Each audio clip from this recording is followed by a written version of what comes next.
Yo, yo. My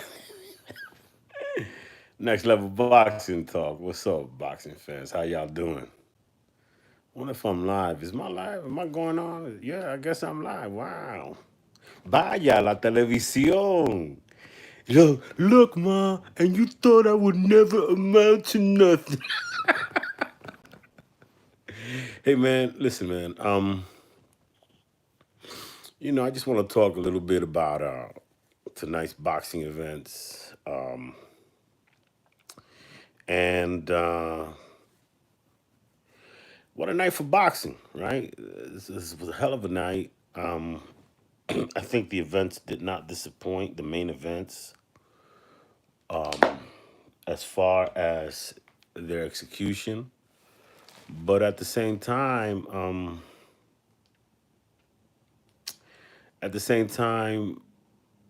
one of them was a major disappointment. Amanda Serrano, Katie Taylor.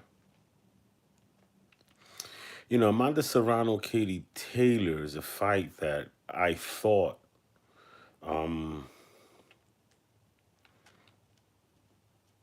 thought that Amanda Serrano was gonna bust up Katie Taylor, and she did exactly that. Amanda Serrano definitely deserved better. Amanda Serrano, um, I don't understand how how she lost that fight. How the judges saw. I thought one judge that gave it. I think what was it, 7-3 in favor of Katie Taylor, and it's a damn shame. You know, um, Amanda Serrano took the fight to Katie Taylor. Amanda Serrano uh, imposed her will on Katie Taylor. Amanda Serrano came to fight, and Katie Taylor, don't get me wrong, she did too. But I've heard it say that you can't win a fight um, going backwards. I mean, that's one of the criticisms that was given to a lot of these controversial losses,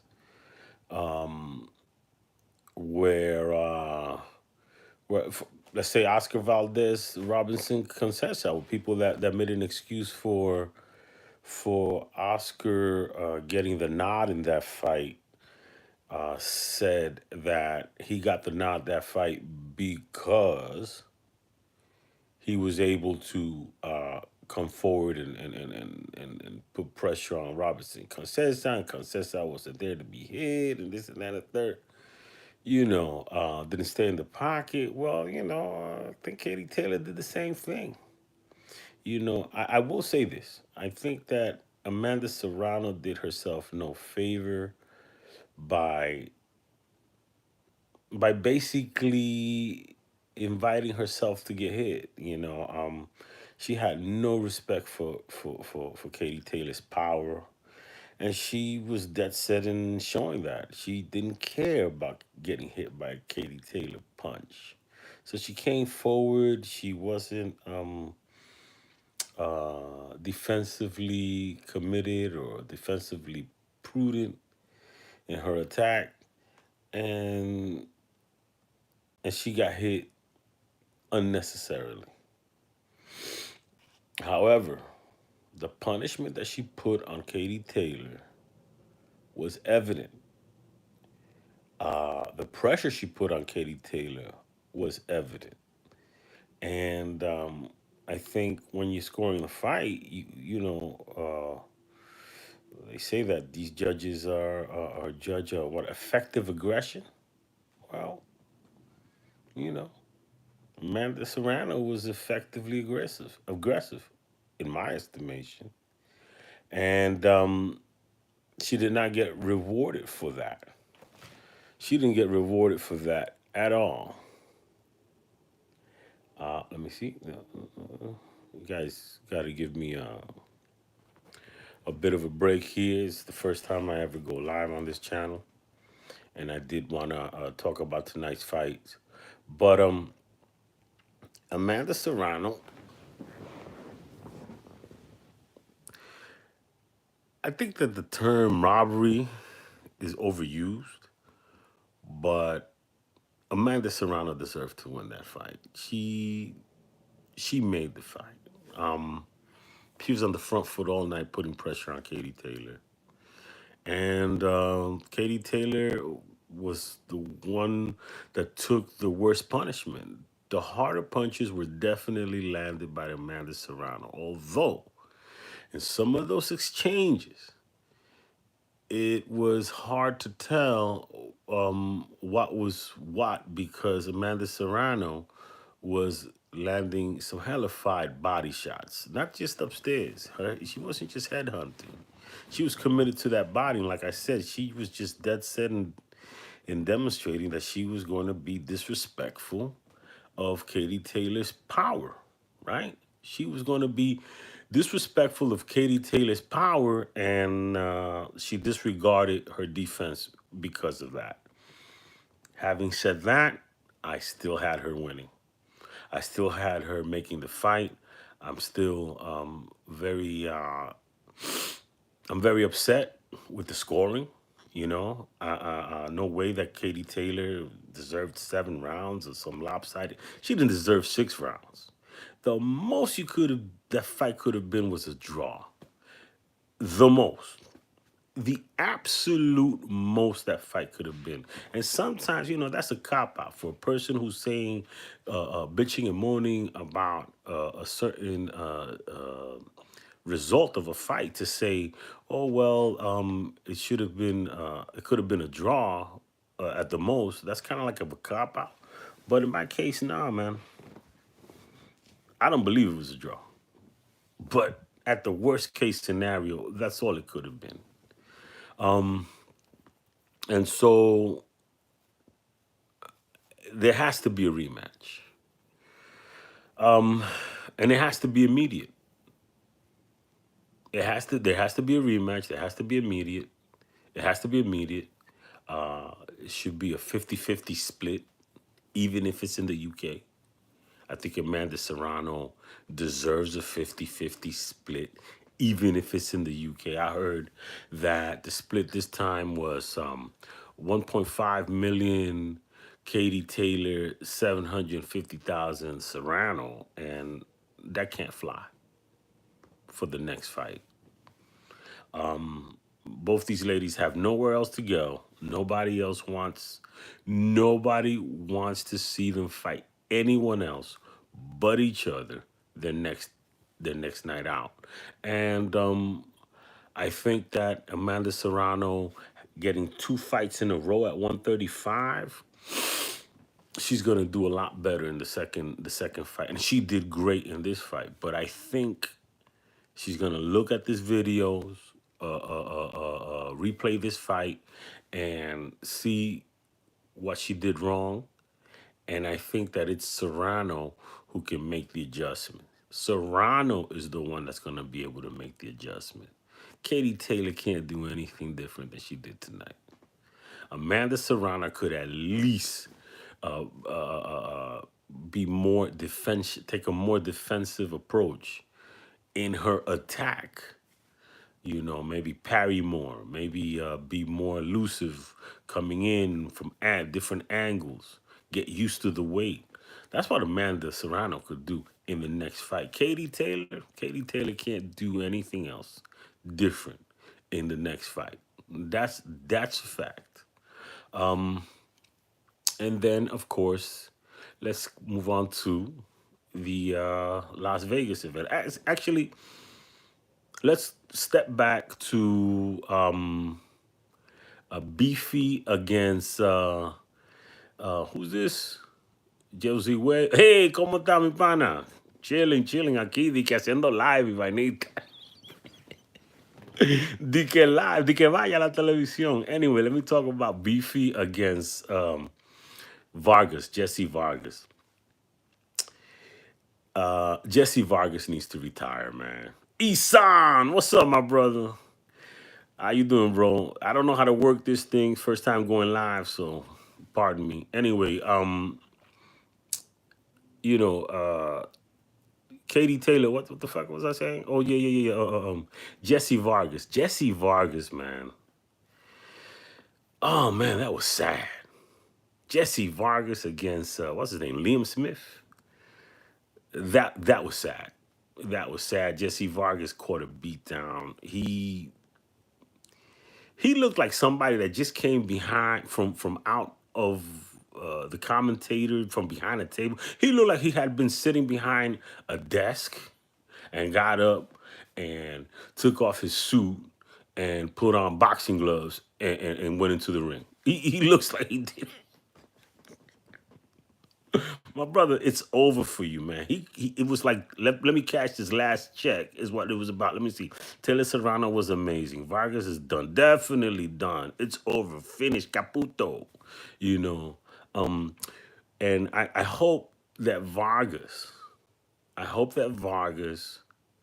hangs up the gloves and doesn't step back into the ring. That's my hope. That's my prayer for Vargas. I don't give Liam Smith any credit for this win. I don't. I don't. I think he had too many things in his favor, and it's not his fault. You know, he's gonna fight whoever is and they put in front of him for a nice big payday. But I'm not. I don't think Liam Smith deserves a big fight coming off this win. Like he did something. You know, I don't think that he did anything to deserve a big payday or shot against anybody at 154. I think that he would need to fight another fight against another gatekeeper that's on his part, on his level, who's not as worn out as Jesse Vargas. He needs to fight another 155. Like if he fought, let's say, the guy who lost to the Charlos, Tony Harrison. Like if he fights a Tony Harrison, he needs to be like a Tony Harrison in order to get a shot at a champion. You can't just get a shot at a champion or a big payday because you performed against the remains of Jesse Vargas. You know what I mean? Who you think is next for Shakur? You think Tank coming back down to? No, he's not coming down to 130.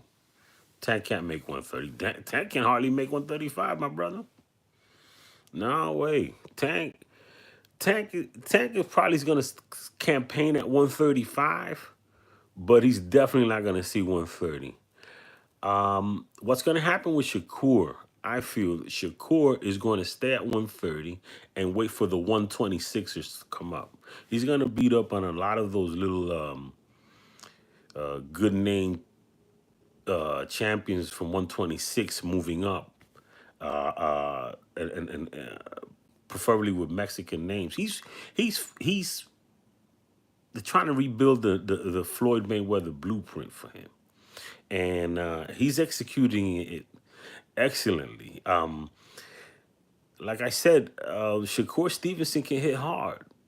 And not only that, he has the character where he's the type of guy that can be disliked, right? So I felt he needed to finish Oscar Valdez in order to become a superstar. I felt that he needed to cement that win with a stoppage. But in 2020 hindsight, he got booed by Mexicans who were pissed off that he beat up one of their champions. And not only that he beat him up and embarrassed him, but then he didn't give him a chance to get back at him for the last, 30 minutes of the round. I mean, the last 30 seconds of the last round. Because Mexicans always hold out hope that their champion can come back good and come back from the despair of losing and turn the fight around with one punch. And when until the last bell, and when Shakur Stevenson denied Oscar Valdez that opportunity, I could tell that the Mexican fans got pissed off, and that's good. That's good because in the business of boxing or in any business is what you want to do is that you want to be the liked, Loved? No, you want to be loved or hated. You want to either be loved or hated. That's what makes a superstar. They love you when you win or hate you because you didn't lose. And then they look and look to see you fight to see who else they can bring up to kick your ass. That's what Floyd did, you know. So, and Shakur's got that type of personality. He's got the type of personality that you just want to kill. You want to just like hate him, you know. But he's a master in that ring, man. He's a master in that ring, and he is so comfortable at 130. Let me see. MGM was full of Tucson. Of course, that's what I'm talking about. Jazz Wells. So listen, this Jose Wells just wrote that the MGM Grand was full of the Tucson crowd. That means it was full of Oscars fans. A lot of Mexicans, man. They're gonna carry that. Esa iria, ese odio gets built for Shakur Stevenson, and believe me, they're gonna be coming back to get their revenge when another Mexican comes up. By the way, I have something interesting to say about who I think can beat Shakur Stevenson.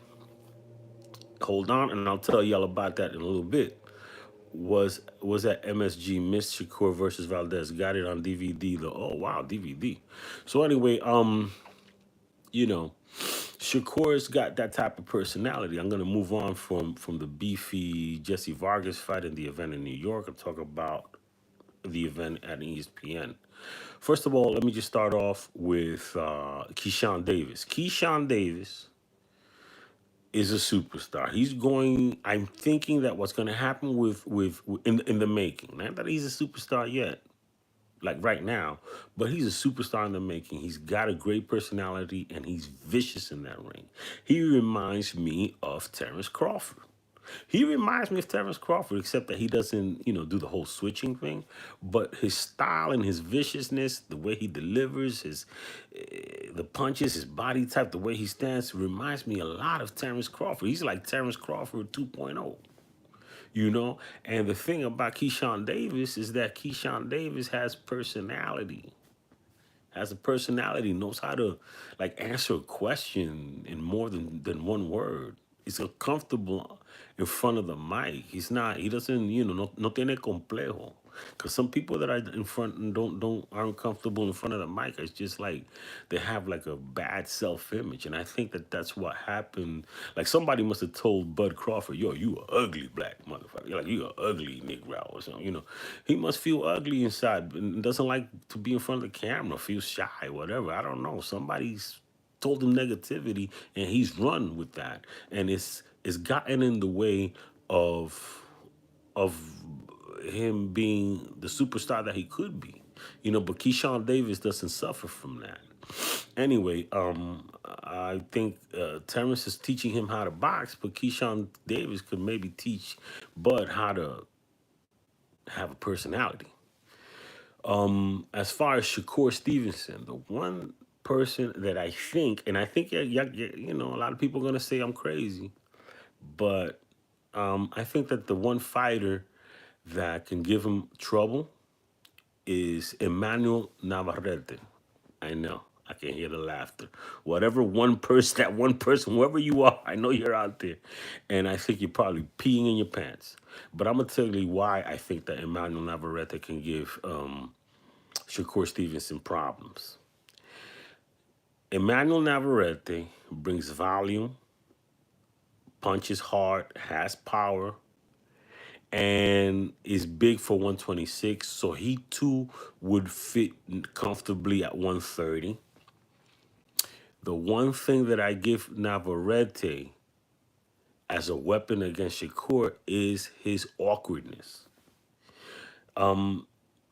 Shakur's reflexes are so superior to everyone else, and that he's already got that advantage over most of his opponents. But in addition to that advantage of his superior reflexes, is that he grew up fighting since he was 4 years old. That he grew up in the Olympics. That he grew up the amateur route. So he's seen every style. So his reflexes, he can see things coming, things that you're trying to do before you do them, because he's seen it all before. So someone who's awkward, bringing a style that he's never seen before, a guy who can switch back and forth, who has length. I think he has greater length than Shakur. Navarrete, who can punch hard going backwards and forwards, falling to the side the way he does. I think Navarrete. Look at the fight that he had with the kid, that boxer that he beat, that a lot of people thought was gonna beat him. He came from Showtime. Damn, I forget what the guy's name is. Anyway, that guy had a great amateur pedigree and grew up in the boxing gyms and had a great reputation. I think he was like 18-0, and Navarrete moved up from 122 to 126 to face that guy. I forget the guy's name. If you know the guy's name, please put it in the comments here. Anyway, the guy thoroughly outboxed Navarrete. He did, but he got knocked off his feet twice because he couldn't deal with what Navarrete was doing, because he never seen anything like that. And he practiced trying to block that uppercut that Navarrete throws, but he couldn't. At the end, he really just wasn't impervious to it, because Navarrete caught him twice and knocked him down twice, and that was the difference in that fight. I think something like that could happen with Shakur, because Shakur is also what they call that, classically trained. If you're a musician, I would like to take things to music, right? Like, for example, James Brown. James Brown had his band, and all his band, the entire band, were better musicians than he was. James Brown couldn't read a note. James Brown wasn't classically trained. James Brown came out of fucking jail to build a band. And he had talent for writing songs and doing what he does unique to him. And then he surrounded himself with some real great musicians that had to do what James Brown was thinking. But they couldn't do what James Brown did. They didn't understand what James Brown was trying to put down, because they were classically trained musicians. And James Brown was thinking different. So it was awkward for them. That's exactly what could happen to Shakur Stevenson against an Emmanuel Navarrete. He's a classically trained fighter, knows all the styles that he's seen throughout the amateur pedigree, classically trained in the Olympics, coming up the ranks. See the same guys, whether you're orthodox or southpaw, you still move kind of like the same way. You throw your hook the same way. And then comes Navarrete with some shit out of the fucking world that you never seen before. That's the guy that might give him trouble. And I stand by that, because Navarrete can take a punch, number one, is very awkward, has power, and would be in his size at 130, because Navarrete really did never belonged at 122 or 126. At 130, now he's moving into like what his body type should really be great, carrying quite easily. But that's neither here nor there, man. Anyway, Shakur Stevenson, what say you guys? I wonder if this was a star-making turn for him. Was it? Did he do the right thing? Did he lose the crowd by running the last 30 seconds? Did he create more enemies? Is it gonna be good for his future? Or should he have gone for the knockout? I don't know. I think either way, he definitely grew as a fighter, and that's the important thing. That cringe moment, the only mistake he did in the fucking ring was fucking getting married or getting engaged. I mean, una maldita loca, bro. You know what? You know what? I'm not even gonna say that. Strike that, Shakur. If you ever see this video, which I doubt, I didn't mean that. I'm Not my business. You do beautifully. God bless you and your kids. But damn, come on, getting engaged in them, that's so corny. They asked you a question, what you're gonna do next. What Shakur is gonna try to do next is, let me see. I'm still waiting on Shakur and Haney to get their. Nah, man. Shakur's got his man strength, man. Don't sleep on Shakur. Shakur is what Haney would like to be. Shakur is what Devin Haney would like to be. I'm gonna tell you again. Shakur is what Devin Haney would like to be. Devin Haney does not have Shakur's reflexes, and he doesn't have Shakur's power. Devin Haney doesn't stop people from coming forward the way Shakur did. You dig? Exactly. Haney has no pop. Shakur has pop.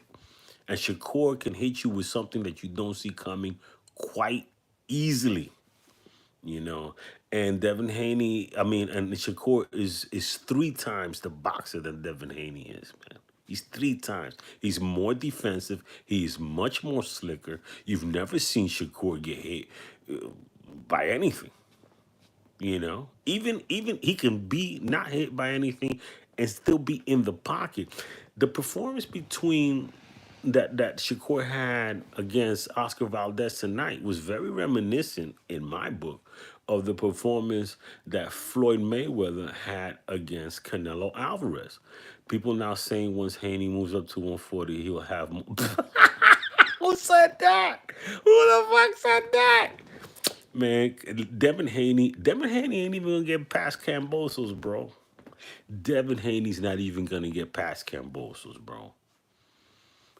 I'm telling you right now, Devin Haney's gonna go to Australia and not get back and not get past Cambosos.